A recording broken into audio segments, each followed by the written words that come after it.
महिला आयोगाच्या अध्यक्षपदाचा राजीनामा द्यावा लागलाय। चाकणकरांनी मुख्यमंत्र्यांना पत्र देत या प्रकरणाच्या चौकशीची मागणी केली आहे। मुख्यमंत्र्यांनंतर चाकणकरांनी राष्ट्रवादीच्या अध्यक्षा सुनेत्रा पवारांची भेट घेतली असून आपला राजीनामा सुपूर्द केलाय। दरम्यान महिला आयोगाच्या अध्यक्षपदाच्या राजीनाम्यानंतर आता चाकणकरांना राष्ट्रवादीच्या महिला प्रदेशाध्यक्ष पदावरही पाणी सोडावं लागणार असल्याची माहिती मिळतेय। शेकडो महिलांच्या लैंगिक शोषणाचे आरोप असलेल्या नाशिकच्या अशोक खरातसोबत रुपाली चाकणकर यांचे फोटो आणि त्याची पूजा करतानाचे व्हिडिओ व्हायरल झाले होते।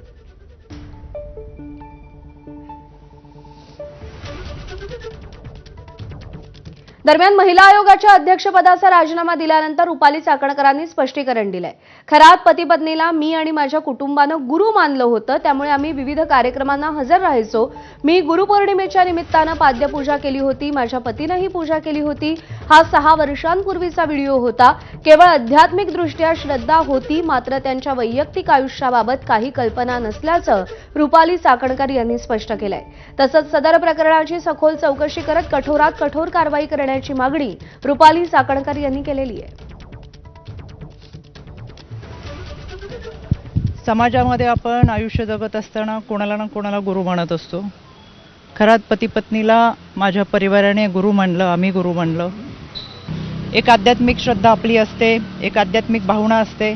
माझं संपूर्ण कुटुंब हे वारकरी कुटुंब आहे, त्याच्यामुळे आमची जी श्रद्धा होती ती आध्यात्मिक दृष्टिकोनातून होती आणि म्हणून आम्ही कुटुंब ह्या देवस्थानशी जोडलं होतं। पण त्याची दुसरी जी बाजू आहे ती कधी आमच्या समोर आली नाही, काही माहीत असायचं कारण नाही।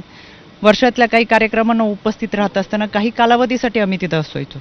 ज्यावेळेस आपण ज्या लोकांच्या संपर्कात असतो ते 5-6 वर्षानंतर एखाद्याचं कृत्य, एखाद्याची वैयक्तिक वागणूक, त्याचं वैयक्तिक आयुष्य याच्याबाबत आपल्याला कोणतीही सुत्राम कल्पना नसते।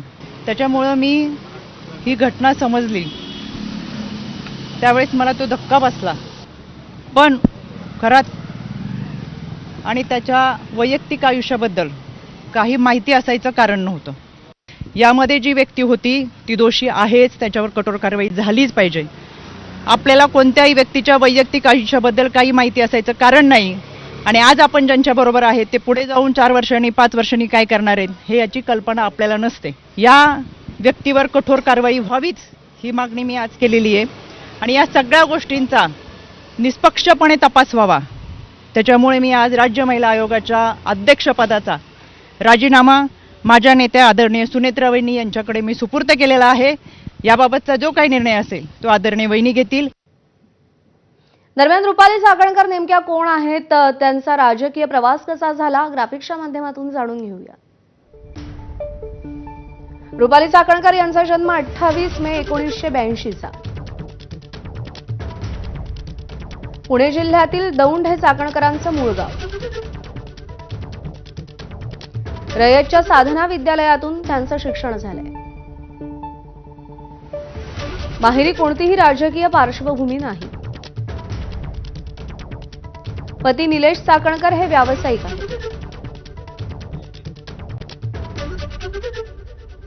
सासूबाई रुक्मिणी चाकणकर राष्ट्रवादीच्या नगरसेविका होत्या। चाकणकरांची राजकीय कारकीर्द फक्त राष्ट्रवादी काँग्रेसमध्येच घडली। 2002 ते 2007 पर्यंत त्यांनी बचत गटाचं काम केलं। खडकवासला विधानसभा मतदारसंघाच्या महिला अध्यक्षा होत्या। पुणे शहर महिला शाखेचं अध्यक्षपदही त्यांनी भूषवलं।